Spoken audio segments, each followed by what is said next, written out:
पाकिस्तान की इस हालत को दुनिया से छिपाने की हर कोशिश की पाकिस्तानी हुक्मरानों ने, लेकिन महंगाई से लेकर राशन पानी की किल्लत इतनी है कि पाकिस्तानी आवाम की तकलीफें आक्रोश बन चुकी हैं। ये जिस दिन फूटेगा उस दिन शहबाज शरीफ और जनरल मुनीर के लिए किसी बम से कम नहीं होगा। उस दिन पता चलेगा भारत जैसे पड़ोसी से दुश्मनी मोल लेना, अपनी जमीन पर आतंकी पालकर उन्हें भारत विरोधी साजिशों के लिए उकसाकर कितना खतरा मोल लिया था। लेकिन इतनी सी बात शहबाज मुनीर की जोड़ी को समझ नहीं आती, तो भारत ने सबक सिखाने वाला स्क्रू थोड़ा और टाइट कर दिया। चिनाब का सरप्लस पानी अब पाकिस्तान को नहीं मिलेगा। भारत ने शुरू किया मेगा प्रोजेक्ट, चिनाब का पानी भारत में रहेगा। ये खबर सुनते ही पाकिस्तानी हुक्मरान हाय हाय करने लगे, जबकि इस प्रोजेक्ट से सीधा पाकिस्तान का कोई लेना देना नहीं। भारत चिनाब नदी के अपने वाले हिस्से का इस्तेमाल कर रहा है।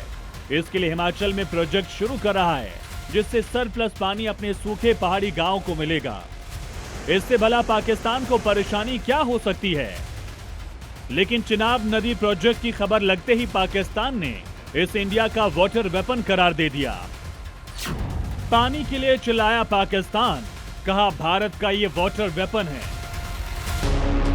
पाकिस्तानी विदेश मंत्रालय के प्रवक्ता ने धमकाने वाले अंदाज में यह भी कहा कि भारत के इस प्रोजेक्ट के खिलाफ वो अंतर्राष्ट्रीय मंचों पर आवाज उठाएंगे, इंटरनेशनल कोर्ट भी जाएंगे।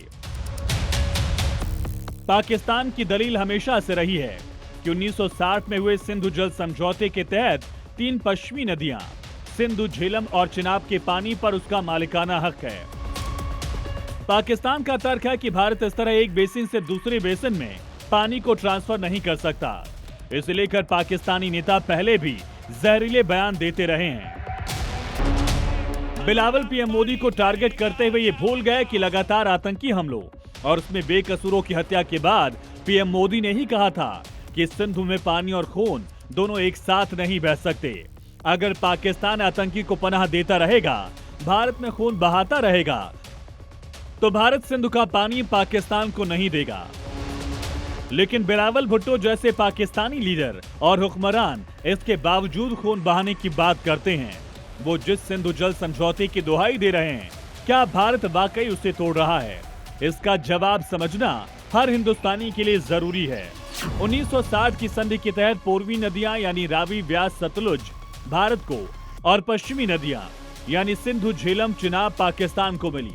लेकिन इसी संधि में भारत को पश्चिमी नदियों पर नॉन कंजम्पटिव यानी बिना पानी को खत्म किए बिजली बनाने और बाढ़ नियंत्रण के लिए सीमित इस्तेमाल की छूट दी गई। भारत का तर्क है कि वो चिनाब के केवल सरप्लस पानी यानी उस अतिरिक्त पानी को मोड़ रहा है जो मानसून या बाढ़ के दौरान बह जाता है।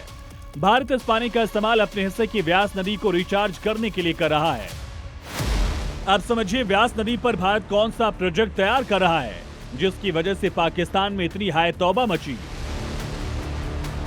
दरअसल भारत 1 अगस्त 2026 से हिमाचल प्रदेश के ऊंचे पहाड़ों में एक ऐसा महत्वाकांक्षी और सीक्रेट रणनीतिक प्रोजेक्ट शुरू करने जा रहा है जिसे नाम दिया गया है लिंक 3 प्रोजेक्ट। इसमें चिनाब का सरप्लस पानी व्यास नदी सिस्टम में मोड़ा जाएगा। ये पानी भारत का ही है क्योंकि हिमाचल प्रदेश के लाहौल स्पीति में चंद्रा और भागा नदियों के मिलाप से बनी है चिनाब नदी। भारत की इस नदी का जो पानी अब तक बिना किसी रोक टोक के सीधे पाकिस्तान बह जाता था, भारत अब उसकी हर एक बूंद का हिसाब रखने की तैयारी में है। इस प्रोजेक्ट को अमली जामा पहनाने के लिए भारत करीब 26.2 अरब भारतीय रुपए खर्च करने जा रहा है।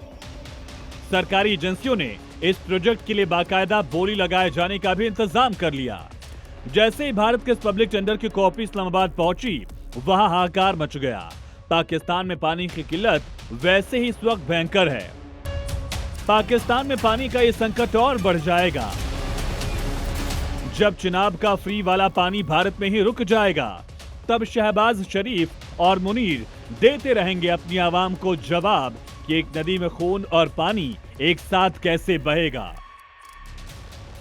ब्यूरो रिपोर्ट, जी मीडिया।